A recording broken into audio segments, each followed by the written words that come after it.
Lisons ensemble un courrier du cœur de 1952 pour voir quel problème du cœur avait nos grand-mères. Ce courrier du cœur s'appelle « Dois-je faire sa connaissance ?» Sans être vraiment beau, mon mari est très attirant, avec des pommettes saillantes, des yeux rieurs et des dents qui lui font un éblouissant sourire.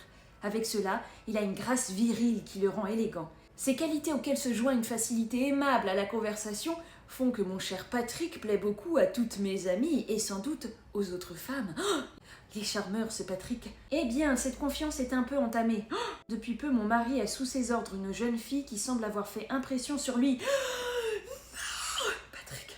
Il m'en parle beaucoup et vante moins son physique que ses qualités morales et professionnelles, ce qui chez lui est assez insolite.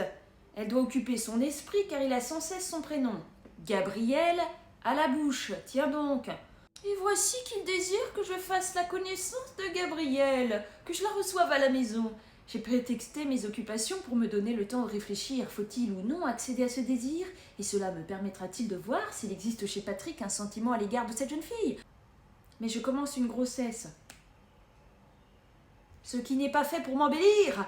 Je connais le supérieur de mon mari et je pourrais à la rigueur lui demander de placer Gabriel dans un autre bureau. Oh, mon Dieu! Alors, il se passe beaucoup de choses. Alors, réponse du journal. Je puis me tromper, mais je me demande si c'est pas cette jeune employée qui s'était prise de votre époux. Eh ben, blâmons la femme! On l'a jamais rencontrée.